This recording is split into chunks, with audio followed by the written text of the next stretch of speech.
Cancer இத்தனை வருஷமா நம்ம கூட இருந்துட்டு இருந்தாலும் அதுக்கு இப்போ வரைக்கும் மருந்தே கண்டுபிடிக்க முடியலன்னு சொல்றாங்களே, அது ஏன்னு யாராவது யோசிச்சிருக்கீங்களா?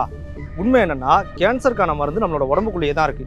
அப்படி இருக்குன்னா அது ஏன் கேன்சரை குணப்படுத்த மாட்டுது? கேன்சர் ஒரு உடம்புல இருந்து இன்னொரு உடம்புக்கு பரவக்கூடியதுதான் அப்படின்னு சொல்றாங்களே, அது உண்மைதானா? இப்படின்றத பத்திலாம் தான் இந்த வீடியோல தெளிவா பார்க்க போறோம்.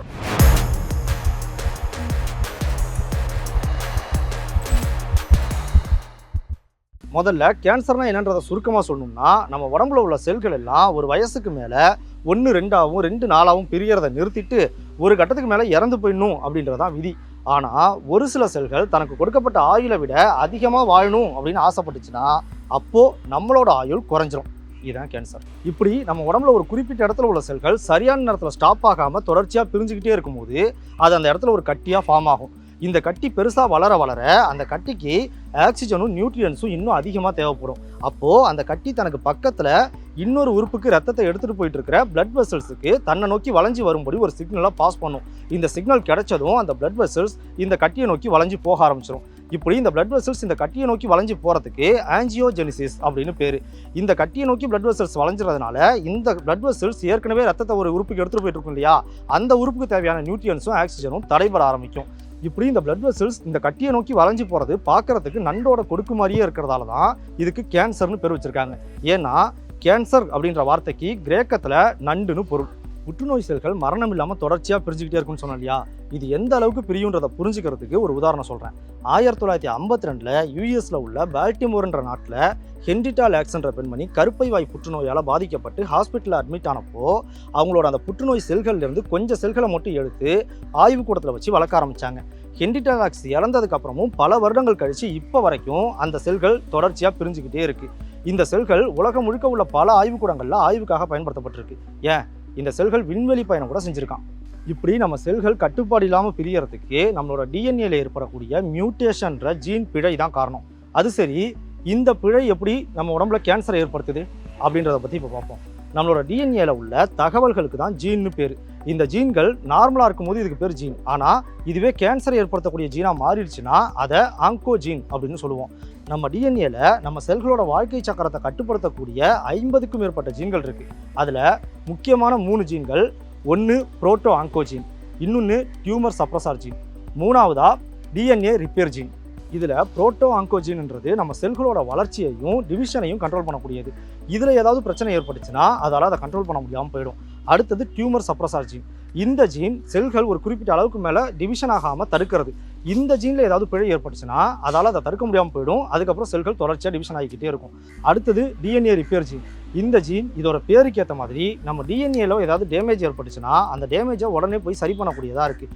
இந்த ஜீனும் டிஎன்ஏக்குள்ளே தான் இருக்குன்றதுனால இந்த ஜீன்லேயே ஏதாவது டேமேஜ் ஏற்பட்டுருச்சுன்னா இதால் மற்ற டேமேஜஸை சரி பண்ண முடியாமல் போயிடுது. அது சரி, நம்ம டிஎன்ஏல எப்படி டேமேஜ் ஏற்படுது அப்படின்றத பற்றி இப்போ பார்ப்போம்.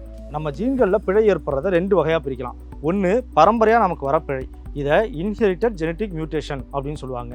இது என்னென்னா, பெற்றோருக்கு கேன்சர் இருந்து அவங்களோட ஜீன்கள் மூலமாக அவங்களோட குழந்தைகளுக்கும் பரவுறது. இது கண்டிப்பாக குழந்தைகளுக்கும் பரவும் அப்படின்னு சொல்ல முடியாது, ஆனால் பரவறதுக்கு வாய்ப்பு இருக்குது. 2வது கெமிக்கல்ஸாலேயோ இல்லை ஏதாவது கதிர்வீச்சுகளாலேயோ நமக்கு பாதிக்கப்பட்டோம்னா அது மூலமாக நம்மளோட ஜீன்களில் பிழை ஏற்படுறது. இதில் பல வகைகள் இருக்குது. நாம் அதிகமாக புகைப்பிடிக்கும் போது அதில் உள்ள நிக்கோட்டின்ற கெமிக்கல்ஸ் நம்மளோட ஜீன்களில் ஏதாவது டேமேஜஸ் ஏற்படுத்தி அது மூலமாக நமக்கு கேன்சர் வரலாம். இதே மாதிரி அதிகமாக ட்ரிங்க்ஸ் பண்ணுறதாலேயோ இல்லை எக்ஸ்ரேஸ், சூரியன்லேருந்து வரக்கூடிய யூவி ரேஸ் மாதிரியான ரேஸ்லாம் நம்ம உடம்புல அதிகமாக படுறதாலேயோ, அதிக உடல் எடை, அதிகமான கெமிக்கல்ஸ் கலந்த ஃபுட்ஸை சாப்பிட்றதாலேயோ, இந்த மாதிரியான பல காரணங்களால் நம்மளோட ஜீன்கள் பாதிக்கப்பட்டு அது மூலமாக நமக்கு கேன்சர் வரலாம். சரி, இப்போது புற்றுநோயின்றது ஒரு உடல்லேருந்து மற்ற உடல்களுக்கு பரவக்கூடியதானா அப்படின்றத பற்றி பார்ப்போம். 1909 பெய்டன் ரவுஸ்ன்ற விஞ்ஞானி கோழிகளில் ஏற்படக்கூடிய சர்க்கோமான்ற ஒரு வகையான கேன்சர் ஒரு கோழிக்கிட்ட இருந்து மற்ற கோழிகளுக்கும் பரவுது அப்படின்றத கண்டுபிடிச்சார். ஆனால் கேன்சர்ன்றது பரவக்கூடிய நோய் இல்லை அப்படின்றது எல்லாரும் நம்பினதுனால அதை யாருமே ஏற்றுக்கல. பல வருடங்கள் கழித்து அவர் சொன்னது உண்மைதான் அப்படின்றது நிரூபிக்கப்பட்டதுக்கப்புறமா பெய்டன் ரோஸோட 86 வயசில் பெய்டன் ரோஸுக்கு நோபல் பரிசு கொடுத்தாங்க. இந்த மாதிரியான கேன்சரை ஏற்படுத்தக்கூடிய வைரஸ்கள் மனிதர்களோட உடல்லையும் இருக்குது. இந்த வைரஸ்களுக்கு ஆங்கோஜெனிக் வைரஸ் அப்படின்னு பேர். இந்த வைரஸில் சில முக்கியமான virus HIV virus, human papilloma virus, hepatitis C virus. இந்த வைரஸ்லாம் நமக்கு வந்துச்சுன்னா அது மூலமாகவும் நமக்கு கேன்சர் வர வாய்ப்பு இருக்குது. அந்த வைரஸ்லாம் பரவக்கூடியதான்றதுனால இந்த வைரஸ் ஒரு மனிதர்களோட உடல்லேருந்து இன்னொரு மனிதருக்கு பரவுச்சுன்னா அங்கேயும் போய் அது கேன்சர் ஏற்படுத்துறதுக்கான வாய்ப்பு இருக்குது. ஆனால் ஒரு மனிதர்கிட்ட உள்ள கேன்சர் செல்களே அப்படியே பரவி இன்னொரு மனிதருக்கு போய் அங்கே கேன்சர் ஏற்படுத்துறதுக்கான வாய்ப்பு சுத்தமாக கிடையாது. இருந்தாலும் உறுப்பு மாற்று அறுவை சிகிச்சை மூலமாக ஒருத்தர்கிட்டருந்து இன்னொருத்தருக்கு கேன்சர் போகிறதுக்கான வாய்ப்பு இருக்குது. ஆனால் அது ரொம்ப ரேர் கேஸ் தான். ஆனால் மனிதர்களை போல இல்லாமல் நாய்களில் செக்ஷுவல் கான்டாக்ட் மூலமாகவும் ரத்தத்தோட தொடர்பு வச்சுக்கிறது மூலமாகவும் டாஸ்மானியன் டெவில்ன்ற ஒரு உயிரினத்தில் ஒன்று கடிச்சிக்கிறது மூலமாகவும் வெள்ளை எலிகளில் கொசுக்கடி மூலமாகவும் கூட கேன்சர் பரவுதான். நம்ம ஜீன்களில் மியூட்டேஷன் ஏற்பட்டு அது மூலமாக செல்கள் கட்டுப்பாடு இல்லாமல் பிரிய ஆரம்பித்தா அதை தடுக்கிறதுக்கு நம்மளோட செல்களுக்குள்ளேயே நிறைய தற்காப்பு அமைப்புகள் இருக்குது. அதில் முக்கியமான ஒன்று இந்த TP53ன்ற ஜீன். இந்த ஜீன் ஒரு புற்று ஒடுக்கி ஜீன். முன்னாடி சொன்ன ஏதாவது ஒரு காரணத்தால் நம்ம ஜீன்களில் பிழை ஏற்பட்டு அது மூலமாக செல்கள் தொடர்ச்சியாக பிரிய ஆரம்பிக்கும் போது உடனடியாக இந்த TP53ன்ற ஜீன் செயல்பட ஆரம்பிக்கும். இது P53ன்ற ஒரு புரதத்தை ரிலீஸ் பண்ணும். இந்த புரதத்தோட செயல்பாட்டு மூலமாக இந்த புற்று செல்களுக்குள்ளே இருக்கக்கூடிய ஜீன்களில் சில மாற்றங்கள் ஏற்பட்டு அது மூலமாக இந்த புற்று செல்கள் தன்னைத்தானே அழிச்சிக்கும். இந்த ஜீன் நமக்கு கேன்சர் வரும்போது அதை ஆரம்பத்திலே தடுத்துரும் அப்படின்னா அப்புறம் ஏன் நமக்கு கேன்சர் ஏற்படுது அப்படின்ற கேள்வி வரும். இதுக்கு என்ன காரணம்னா, நமக்கு வைரஸ் மூலமாகவோ இல்லை வேறு ஏதாவது காரணங்கள் மூலமாகவோ நம்ம உடம்புக்குள்ளே கேன்சர் உருவாக ஆரம்பிக்கும் போதே அந்த வைரஸோ இல்லை மற்ற காரணங்களோ உள்ளே வந்ததும் முதல்ல செய்கிற வேலை என்னென்னா இந்த TP53ன்ற ஜீனை முடக்கிறது தான்.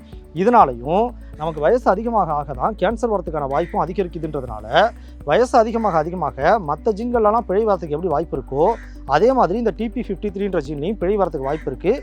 இந்த ஜீன் சிதையறதுக்கும் வாய்ப்பு இருக்குது. அப்படின்றதுனால தான் இந்த TP53ன்ற ஜீனால் முழுசாக கேன்சரை தடுக்க முடியறதில்லை.